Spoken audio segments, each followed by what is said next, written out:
ভারতে বিমান বিধ্বস্ত, উপ মুখ্যমন্ত্রী সহ নিহত 5। এরপর জানিয়ে দিব মধ্যপ্রাচ্য সামরিক মহড়ায় মধ্যপ্রাচ্য সামরিক মহড়ার ঘোষণা যুক্তরাষ্ট্রের। আরও যা থাকছে, দেশে সোনার দামে নতুন রেকর্ড, ভরি প্রতি বৃদ্ধি 7,348 টাকা। এরপর জানিয়ে দিব বিএনপি ফ্যামিলি কার্ড দেওয়ার নামে বিভ্রান্তি ছড়াচ্ছে আসিফ মাহমুদ। আরও জানিয়ে দিব ঢাকা করাচি সরাসরি ফ্লাইট শুরু বৃহস্পতিবার। আরও জানিয়ে দিব বাংলাদেশে কার্যক্রম শুরুর বিষয়ে আগ্রহ দেখিয়েছে পেপাল, লুৎফে সিদ্দিকী। এরপর জানিয়ে দিব যে কোনো ঘটনায় তারেক রহমানের নাম জড়িয়ে দেওয়া ফ্যাসিবাদী সংস্কৃতি। আরও জানিয়ে দিব অতীতে আমাদের সঙ্গে যা যা হয়েছে আমরা তা দলের পক্ষ থেকে ক্ষমা করে দিলাম, জামাত আমির। আরও জানিয়ে দিব বহু কোরবানির বিনিময়ে আসা পরিবর্তনের ধারা ধরে রাখতে হবে, উত্তরায় তারেক রহমান। এরপর জানিয়ে দিব চীনে সামরিক অভ্যুত্থানের গুঞ্জন, যা জানা যাচ্ছে। আরও জানিয়ে দিব ইরানের দমন পীড়নে প্রকৃত নিহতের সংখ্যা 25,000 IHR। এরপর যা থাকছে, ইরানের বিরুদ্ধে আকাশসীমা ব্যবহার করতে দেবে না সৌদি আরব। এতক্ষণ শুনছিলেন সংবাদ শিরোনাম, এবার বিস্তারিত। তার আগে অনুরোধ থাকবে আজকের এই ভিডিও সম্পর্কে আপনার মূল্যবান মতামত। ভিডিওটি ভালো লাগলে লাইক, কমেন্ট ও শেয়ার করে সবাইকে দেখার সুযোগ করে দিন। ভারতে বিমান বিধ্বস্ত, উপ মুখ্যমন্ত্রী সহ নিহত 5। মহারাষ্ট্রের উপ মুখ্যমন্ত্রী এনসিপি প্রধান অজিত পাওয়ার এক মর্মান্তিক বিমান দুর্ঘটনায় প্রাণ হারিয়েছেন। বুধবার 28 জানুয়ারি সকালে পুনের বারামাতিতে তার ব্যক্তিগত বিমানটি অবতরণ করার সময় ওই দুর্ঘটনা ঘটে। বিমানে থাকা জড়িত পাওয়ার সহ মোট 5 জনই ঘটনাস্থলে নিহত হয়েছেন বলে নিশ্চিত করেছেন ভারতের বেসামরিক বিমান চলাচল কর্তৃপক্ষ ডিজিসিএ। নিহতের মধ্যে 2 জন পাইলট এবং অজিত পাওয়ারের নিরাপত্তা কর্মীরা রয়েছেন। স্থানীয় পৌরসভা নির্বাচনের আগে 4টি জনসভায় যোগ দেওয়ার জন্য তিনি বোম্বাই থেকে বারামাতি যাচ্ছিলেন। এই সময় আকস্মিক মৃত্যুতে মহারাষ্ট্রের রাজনীতিতে শোকের ছায়া নেমে এসেছেন। মধ্যপ্রাচ্য সামরিক মহড়ার ঘোষণা যুক্তরাষ্ট্রের। মধ্যপ্রাচ্য ইরানকে ঘিরে উত্তেজনার মধ্যে যুক্তরাষ্ট্র কয়েকদিন ব্যাপী সামরিক মহড়ার পরিকল্পনা গ্রহণ করেছে। একই সঙ্গে প্রেসিডেন্ট ডোনাল্ড ট্রাম্প যাকে আমাট বলে উল্লেখ করেছেন, সেই বিমানবাহী রণতরী ইউএস আব্রাহাম লিঙ্কনকে নেতৃত্ব রেখে ওই অঞ্চলে নৌবহর মোতায়েন করা হয়েছে। হোয়াইট হাউসের পক্ষ থেকে ইঙ্গিত দেওয়া হয়েছে, ইরানের সরকার বিরোধী গণতন্ত্রপন্থী বিক্ষোভ দমনের কঠোর অভিযানে হাজার মানুষের মৃত্যুর অভিযোগের প্রেক্ষাপটে প্রয়োজনে নতুন করে সামরিক হামলার পথও খোলা রয়েছেন। বহু মানুষ আটক রয়েছেন, তাদের ভাগ্য নিয়ে অনিশ্চয়তায় রয়েছেন। মার্কিন সেন্ট্রাল কমান্ডের বিমান শাখা এয়ার ফোর্সেস সেন্ট্রাল মঙ্গলবার 27 জানুয়ারি বিবৃতি জানান, তারা কয়েকদিন ব্যাপী প্রস্তুতি মহড়া পরিচালনা করবে, যার লক্ষ্য যুদ্ধ বিমান দ্রুত মোতায়েন, বিভিন্ন ঘাঁটিতে ছড়িয়ে রাখা এবং দীর্ঘ সময় ধরে যুদ্ধ ক্ষমতা ও বজায় রাখার সক্ষমতা প্রদর্শন করা। এই মহড়ায় সম্পদ জনবল ছড়িয়ে পরিচালনার সক্ষমতা বাড়ানো, আঞ্চলিক অংশীদারদের সঙ্গে সমন্বয় জোরদার করা এবং নমনীয় সামরিক প্রতিক্রিয়ার প্রস্তুতি নিশ্চিত করার উদ্দেশ্য পরিকল্পিত। তবে মহড়ার সুনির্দিষ্ট তারিখ, স্থান কিংবা অংশগ্রহণকারী সামরিক সম্পদের তালিকা প্রকাশ করা হয়নি। পর্যবেক্ষকদের মতে, ইরানের সঙ্গে উত্তেজনা বৃদ্ধির প্রেক্ষাপটে যুক্তরাষ্ট্রের শক্তি প্রদর্শনের অংশ হিসেবেই এই পদক্ষেপ দেখা হচ্ছে।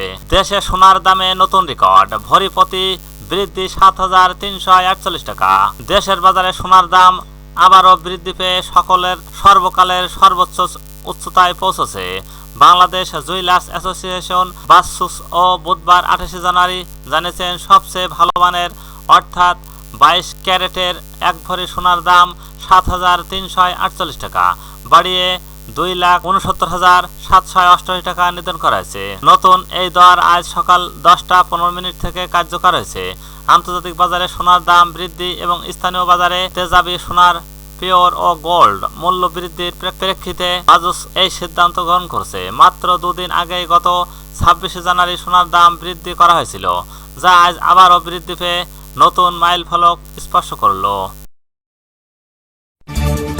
বিএনপি ফ্যামিলি কার্ড দেওয়ার নামে বিভ্রান্তি ছড়াচ্ছে আসিফ মাহমুদ। জাতীয় নাগরিক পার্টির এনসিপি মুখপাত্র ও কেন্দ্রীয় নির্বাচন পরিচালনা কমিটির চেয়ারম্যান আসিফ মাহমুদ সজীব ভুঁইয়া বলছেন, বিএনপি ভুয়া ফ্যামিলি কার্ড বিতরণের কথা বলে বাংলাদেশের মানুষকে বিভ্রান্ত করার চেষ্টা করছে।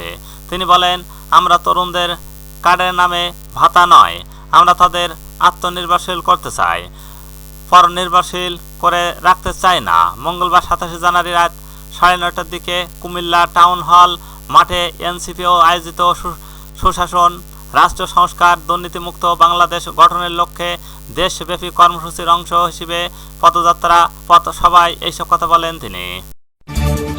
ঢাকা করাচি সরাসরি ফ্লাইট শুরু বৃহস্পতিবার। দীর্ঘ এক যুগেরও বেশি সময় পর আবারও বাংলাদেশ পাকিস্তানের মধ্যে সরাসরি আকাশপথে যোগাযোগ ব্যবস্থা পুনঃপ্রতিষ্ঠিত হচ্ছে। বৃহস্পতিবার 29 জানুয়ারি রাতে হযরত শাহজালাল আন্তর্জাতিক বিমানবন্দর থেকে যাত্রা নিয়ে সরাসরি পাকিস্তানের করাচির উদ্দেশ্যে যাত্রা করবে বিমান বাংলাদেশ এয়ারলাইন্স একটি ফ্লাইট। 162 আসনের এই উদ্বোধনী ফ্লাইটের সব টিকিট ইতিমধ্যে বিক্রি হয়ে গেছে বলে মঙ্গলবার নিশ্চিত করেছেন বিমানের ব্যবস্থাপনা পরিচালক সিইও ডক্টর শফিকুর রহমান। 2012 সালে বন্ধ হয়ে যাওয়ার পর এটি হবে ঢাকা করাচি রুটে জাতীয় পতাকাবাহী সংস্থার প্রথম বাণিজ্যিক ফ্লাইট, যা দুদেশের যাত্রী সাধারণের যাতায়াত ও বাণিজ্যিক সম্পর্ক নতুন গতির সঞ্চার করবে বলে আশা করা হচ্ছে। বাংলাদেশে কার্যক্রম শুরুর বিষয়ে আগ্রহ দেখিয়েছে পেপাল, লুৎফে সিদ্দিকী। বাংলাদেশে কার্যক্রম শুরুর বিষয়ে আগ্রহ দেখেছে বহুজাতিক আর্থিক প্রযুক্তি প্রতিষ্ঠান পেপাল। তবে নতুন কোনো বাজারে প্রবেশের ক্ষেত্রে প্রতিষ্ঠানটি দীর্ঘ ও ধাপে ধাপে অনুসরণযোগ্য প্রক্রিয়া থাকার এতে সময় লাগবে বলে জানিয়েছেন প্রধান উপদেষ্টার আন্তর্জাতিক বিষয়ক বিশেষ দূত লুৎফে সিদ্দিকী। মঙ্গলবার 28 জানুয়ারি রাজধানীর ফরেন সার্ভিস একাডেমিতে গণমাধ্যমে ব্রিফিংকালে লুৎফে সিদ্দিক এই কথা বলেন। দাভোসে অনুষ্ঠিত বিশ্ব অর্থনৈতিক ফোরামের WF সম্মেলনে তার বিভিন্ন বৈঠক কার্যক্রম নিয়ে ব্রিফিং হয়। ব্রিফিংয়ে প্রধান উপদেষ্টার প্রেস সচিব শফিকুল আলম উপস্থিত ছিলেন। লুৎফে সিদ্দিক বলেন, গত সপ্তাহে সুইজারল্যান্ডের দাভোসে WF এর বার্ষিক সম্মেলনের ফাঁকে তিনি পেপালের সঙ্গে উচ্চ পর্যায়ের বৈঠক করছেন। নীতিগতভাবে পেপাল এখন বাংলাদেশে প্রবেশে আগ্রহী। তবে লুৎফে সিদ্দিক জোর দিয়ে বলেন, এই আগ্রহকে তাৎক্ষণিক প্রবেশ হিসেবে উপস্থাপন করা ঠিক হবে না, কারণ নতুন বাজারে প্রবেশের আগে প্রতিষ্ঠানটি দীর্ঘ প্রক্রিয়া করে। বাংলাদেশ ও পেপালের মধ্যে আলোচনা বহু বছর ধরেই চলছিল বলে উল্লেখ করেন লুৎফে সিদ্দিকী। তিনি বলেন, তবে বিভিন্ন কারণে আগে প্রতিষ্ঠানটি সক্রিয়ভাবে সম্পৃক্ত হতে আগ্রহী ছিল না। তার পক্ষ থেকে কয়েক মাস ধরে বারবার অনুরোধের পর গত ডিসেম্বরে পেপালের একটি জ্যেষ্ঠ পর্যায়ের প্রতিনিধি দল বাংলাদেশ সফর করে। দলটি 4 থেকে 5 দিন ধরে দেশের উদ্যোক্তা, বাংলাদেশ ব্যাংকের গভর্নর, তথ্য প্রযুক্তি খাতের সংশ্লিষ্ট কর্মকর্তাদের সঙ্গে বৈঠক করেন। লুৎফে সিদ্দিক বলেন, এই প্রথম আমি পেপালের সঙ্গে সরাসরি উচ্চ পর্যায়ের বৈঠক করেছি। প্রতিষ্ঠানটি আগ্রহ হলে এখন তারা অভ্যন্তরীণ প্রক্রিয়া শুরু করবে।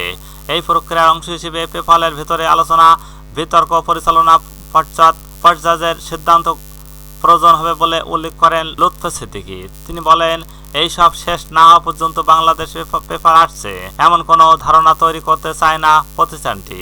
নিজের ব্যক্তিগত মূল্যায়ন তুলে ধরে লুৎফে সিদ্দিক বলেন, পেপাল বাংলাদেশের সম্ভাবনা নিয়ে পুরোপুরি আশ্বস্ত। বাংলাদেশের জনসংখ্যাগত সম্ভাবনা আগে থেকেই ছিল, তবে বর্তমানে সুশাসনের উন্নতির কারণে প্রতিষ্ঠানটির আস্থা আরও বেড়েছে। যে কোনো ঘটনায় তারেক রহমানের নাম জড়িয়ে দেওয়া ফ্যাসিবাদী সংস্কৃতি। জাতীয় নাগরিক পার্টির এনসিপি মুখ্য সমন্বয়ক নাসির উদ্দিন পাটোয়ারির উপর ডিম নিক্ষেপের ঘটনায় কোনো তদন্ত যাচাই ছাড়াই বিএনপি ছাত্রদলের বিরুদ্ধে অভিযোগ আনা হয়েছে বলে দাবি করেছেন বিএনপির নির্বাচন পরিচালনা কমিটির মুখপাত্র ও দলের চেয়ারম্যান উপদেষ্টা মাহদি আমিন। মঙ্গলবার 27 জানুয়ারি রাতে নিজের ভেরিফাইড ও ফেসবুক অ্যাকাউন্টে দেওয়া এক পোস্টে তিনি এই কথা বলেন। অতীতে আমাদের সঙ্গে যা যা হয়েছে আমরা তা দলের পক্ষ থেকে ক্ষমা করে দিলাম। জামাতে ইসলামী আমির ডক্টর শফিকুর রহমান বলছেন, অতীতে আমাদের সাথে যা যা হয়েছে আমরা তা দলের পক্ষ থেকে ক্ষমা করে দিলাম। আমরা প্রতিশোধের রাজনীতি, চাঁদাবাজি, দুর্নীতি জড়াবো না কথা দিয়েছি। আমাদের কথা রেখেছি। মঙ্গলবার 27 জানুয়ারি রাতে দক্ষিণ পশ্চিমাঞ্চলের নির্বাচনী প্রচারণা শেষ করে ঢাকায় যাওয়ার পথে গোপালগঞ্জের মুকসুদপুর ও বাস স্ট্যান্ডে এক পথসভায় তিনি এসব কথা বলেন। বহু কোরবানির বিনিময়ে আসা পরিবর্তনের ধারা ধরে রাখতে হবে, উত্তরায় তারেক রহমান। বিএনপির চেয়ারম্যান তারেক রহমান বলছেন, বহু মানুষের ত্যাগের বিনিময়ে দেশে যে পরিবর্তন এসেছে সেই ধারাকে ধরে রাখতে হবে। বিএনপি সরকার গঠন করতে পারলে রাজধানীর উত্তরা এলাকায় গ্যাস, পানি, চিকিৎসা, জলাবদ্ধতা, যানজট সহ 7টি প্রধান সমস্যা সমাধানের উদ্যোগ নেওয়ার হবে বলে তিনি আশ্বাস দেন। মঙ্গলবার 27 জানুয়ারি দিবাগত রাতে উত্তরায় আজমপুর ঈদগাহ মাঠে আয়োজিত নির্বাচনী জনসভায় তিনি এইসব কথা বলেন। ময়মনসিংহ থেকে গাজীপুর হয়ে রাত 12:52 সভাস্থলে পৌঁছে সংক্ষিপ্ত বক্তব্য দেন তারেক রহমান। বক্তব্য শুরুতে তিনি দেরিতে আসার জন্য ক্ষমা প্রার্থনা করেন এবং বলেন, প্রতিমধ্যে বিভিন্ন এলাকায় মানুষের সঙ্গে শুভেচ্ছা বিনিময় করতে গিয়ে সময় লেগেছে। উত্তরায় সমস্যা তুলে ধরে তিনি বলেন, নিয়মিত বিল পরিশোধের আরও গ্যাস, পানির সংকটের মানুষ ভুগছেন। এই সংকট শুধু উত্তরায় নয়, সারা দেশে রয়েছে। তার ভাষায়, দীর্ঘদিন নতুন গ্যাস ও কূপ অনুসন্ধান বন্ধ থাকায় পরিস্থিতি আরও জটিল হয়েছে। তিনি বলেন, এই সংকট নিরসনের মাধ্যমে নতুন শিল্প কারখানা স্থাপন করে কর্মসংস্থান সৃষ্টি করতে হবে। চিকিৎসা ব্যবস্থার প্রসঙ্গে তিনি বলেন, উত্তরায় মধ্যে নিম্নবিত্ত মানুষের দীর্ঘদিনের দাবি একটি সরকারি হাসপাতাল। বিএনপি সরকার গঠন করতে পারলে এই এলাকায় সরকারি হাসপাতাল প্রতিষ্ঠার উদ্যোগ নেওয়া হবে। চীনে সামরিক অভ্যুত্থানের গুঞ্জন যা জানা যাচ্ছে। আন্তর্জাতিক সংবাদ মাধ্যম, সামাজিক যোগাযোগ মাধ্যমে সাম্প্রতিককালে চীনের সামরিক অভ্যুত্থানের বা সামরিক কুয়ের গুজব ব্যাপকভাবে ছড়িয়েছে, কিন্তু বিশ্লেষকরা বলছেন এই সব গুজব এবং দাবির কোনো দৃঢ় প্রমাণ নেই, বরং ঘটনার সত্যিকারের ব্যাখ্যা সামরিক নেতৃত্ব বিশাল রদবদল। এটির মাধ্যমে দেশটির প্রেসিডেন্ট শি জিনপিং শাসন ব্যবস্থা দীর্ঘ করার একটি মাধ্যম। গত কয়েক মাসে চীনা সামরিক বাহিনীর শীর্ষ পর্যায়ের বেশ কয়েকজন জেনারেলকে বরখাস্ত তদন্ত আওতায় আনা হয়েছে। এরই মধ্যে সবচেয়ে আলোচিত নাম জেনারেল ঝাং ইউশিয়া ও যিনি ছিলেন চীনা সেনাবাহিনীর সর্বোচ্চ পর্যায়ের কর্মকর্তাদের মধ্যে একজন। সেন্ট্রাল মিলিটারি ও কমিশনের সিএমসি ভাইস চেয়ারম্যান। তাকে শৃঙ্খলা আইন ভঙ্গের অভিযোগে তদন্তের আওতায় এনেছে শি জিনপিংয়ের সরকার। স্বরাষ্ট্র বিশ্লেষকদের মতে দুর্নীতি, অনুগত্যর অভাব ও রাজনৈতিক বিরোধিতার সন্দেহজনক ইঙ্গিত হিসেবে দেখা হচ্ছে। ইরানের দমনপীড়ন প্রকৃত নিহতের সংখ্যা 25,000 IHR। ইরানের সরকার বিরোধী আন্দোলনের উপর দেশটির নিরাপত্তা বাহিনীর নজরবিহীন দমনপীড়নের বেশ কিছু নতুন ভিডিও যাচাই করেছে বিবিসি ভেরিফাইড। এইসব ভিডিওতে তেহরানের একটি হাসপাতালে লাশের স্তব্ধ, ভবনের ছাদে স্নাইপারদের অবস্থান, বিক্ষোভকারীদের সিসিটিভি ক্যামেরা ও ধ্বংস করার দৃশ্য দেখা গেছে। গত ডিসেম্বর থেকে শুরু হওয়া এই বিক্ষোভ দমনে ইন্টারনেট ব্ল্যাকআউট বা সংযোগ বিচ্ছিন্ন করে দেওয়ায় প্রকৃত ক্ষয়ক্ষতির চিত্র পাওয়া কঠিন হয়ে পড়লেও নতুন ভিডিওগুলো রাষ্ট্র নিষ্ঠুরতার ভয়াবহ সামনে এসেছে। মার্কিন ভিত্তিক মানবাধিকার সংস্থা HRAN হানাও জানিয়েছেন, ডিসেম্বর থেকে এ পর্যন্ত প্রায় 6,000 মানুষের মৃত্যু নিশ্চিত হওয়া গেছে, যার মধ্যে 5,633 জনই বিক্ষোভকারী। তবে নরওয়ে ভিত্তিক সংস্থা ইরান হিউম্যান রাইটস HR দাবি করেছেন প্রকৃত নিহতের সংখ্যা 25,000ও ছাড়িয়ে যেতে পারে। ইরানের বিরুদ্ধে আকাশসীমা ব্যবহার করতে দেবে না সৌদি আরব। সৌদি আরবের যুবরাজ কার্যত শাসক মোহাম্মদ বিন সালমান ইরানের প্রেসিডেন্ট মাসুদ পেজেশকিয়ানকে জানিয়েছেন, তেহরানের বিরুদ্ধে কোনো সামরিক অভিযান সৌদি আকাশসীমা বা ভূখণ্ড ব্যবহার করতে দেওয়া হবে না। মঙ্গলবার 28 জানুয়ারি রাষ্ট্রীয় বার্তা সংস্থা SPA এই তথ্য জানান। দুই নেতার মধ্যে টেলিফোন আলাপে যুবরাজ বলেন, আঞ্চলিক নিরাপত্তা ও স্থিতিশীলতা জোরদার মতপার্থক্য সংলাপের মাধ্যমে সমাধানের যে কোনো উদ্যোগকে রিয়াদ সমর্থন করে।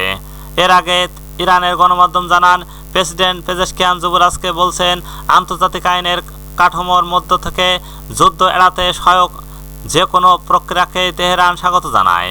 সৌদি যুবরাজের এই বক্তব্যের আগে সংযুক্ত আরব আমিরাতও একই ধরনের অবস্থান জানিয়ে বলছেন, ইরানের বিরুদ্ধে কোনো সামরিক পদক্ষেপ তাদের আকাশসীমা ও জলসীমা ব্যবহার করতে দেওয়া হবে না। এদিকে ইরানকে ঘিরে সামরিক পদক্ষেপের সম্ভাবনার মধ্যে গত সপ্তাহে যুক্তরাষ্ট্রের প্রেসিডেন্ট ডোনাল্ড ট্রাম্প বলছেন একটি আমাট ইরানের দিকে রওনা হয়েছে, যদিও তিনি আশা প্রকাশ করেন সেটি ব্যবহার করতে হবে না। ট্রাম্পের হুঁশিয়ারি ছিল বিক্ষোভকারীদের হত্যা বন্ধ, পারমাণবিক কর্মসূচি পুনরায় শুরু না করার বিষয়ে। তবে দেশ জুড়ে চলা বিক্ষোভ পরে অনেকটাই স্তম্ভিত হয়েছে। গত সোমবার 2 মার্কিন কর্মকর্তা রয়টার্সকে জানান একটি মার্কিন বিমানবাহিনীর রণতরী সহায়ক যুদ্ধজাহাজ মধ্যপ্রাচ্য পৌঁছেছে। এর ফলে মার্কিন বাহিনীকে রক্ষা প্রয়োজনে ইরানের বিরুদ্ধে সামরিক পদক্ষেপ নেওয়ার সক্ষমতা বৃদ্ধি পেয়েছে। ইরানের সাম্প্রতিক বিক্ষোভে নিরাপত্তা বাহিনীর অভিযানে হাজার হাজার মানুষ নিহত হয়েছেন বলে দাবি করেছে মানবাধিকার সংস্থাগুলো, যাদের মধ্যে পথচারীরাও ছিলেন। সংস্থাগুলোর মতে 1979 সালে ইসলামী বিপ্লবের পর এটি সবচেয়ে বড় দমনপীড়ন। তবে ইরানি কর্তৃপক্ষ বলছেন প্রবাসী বিরোধীদের মতপুষ্ট সন্ত্রাসী দাঙ্গাবাজদের কারণে সহিংসতা প্রাণহানির ঘটনা ঘটছে। রাশিয়া ইউক্রেন যুদ্ধের 4 বছরে 2 পক্ষের 18 লাখ সেনা নিহত। রাশিয়া ইউক্রেনের মধ্যে চলমান রক্তক্ষয়ী যুদ্ধের গত 4 বছরে উভয় দেশের সম্মিলিত সামরিক ক্ষয়ক্ষতির পরিমাণ 18 লাখ ছাড়িয়ে গেছে। মঙ্গলবার 27 জানুয়ারি মার্কিন গবেষণা প্রতিষ্ঠান Center for Strategic and International Studies ও CSIS এক প্রতিবেদনে এই তথ্য প্রকাশ করেছেন। প্রতিবেদনে উল্লেখ করা হয়েছে 2022 সালে ফেব্রুয়ারি থেকে শুরু হওয়া এই দীর্ঘস্থায়ী সংঘাতে 2 দেশের অসংখ্য সেনা নিহত, আহত অথবা নিখোঁজ হয়েছেন। CSIS এর বিশ্লেষণ অনুযায়ী দ্বিতীয় বিশ্বযুদ্ধের পর বিশ্বের আরও কোনো একক যুদ্ধে কোনো বিরোধ শক্তির সেনাবাহিনী এত বিপুল পরিমাণ প্রাণহানি ক্ষয়ক্ষতির সম্মুখীন হননি। পরিসংখ্যান অনুযায়ী ইউক্রেনীয় বাহিনীর তুলনায় রাশিয়ার সামরিক বাহিনীর ক্ষয়ক্ষতির পরিমাণ অনেক বেশি। মোট 18 লাখ হতাহত নিখোঁজ সেনার মধ্যে প্রায় 12 লাখই রাশিয়ার। এই বিশাল সংখ্যার মধ্যে রাশিয়ার 3,25,000-এর বেশি সেনা যুদ্ধক্ষেত্রে প্রাণ হারিয়েছেন। বাকিদের বড় একটি অংশ গুরুতরভাবে আহত হয়েছেন এবং কয়েক হাজার সেনা এখনও নিখোঁজ রয়েছেন বলে প্রতিবেদনে জানানো হয়েছে। রুশ বাহিনীর এই নজিরবিহীন ক্ষয়ক্ষতির আধুনিক সামরিক ইতিহাসের অন্যতম বড় বিপর্যয় হিসেবে দেখছেন মার্কিন এই থিঙ্ক ট্যাঙ্ক সংস্থাটি।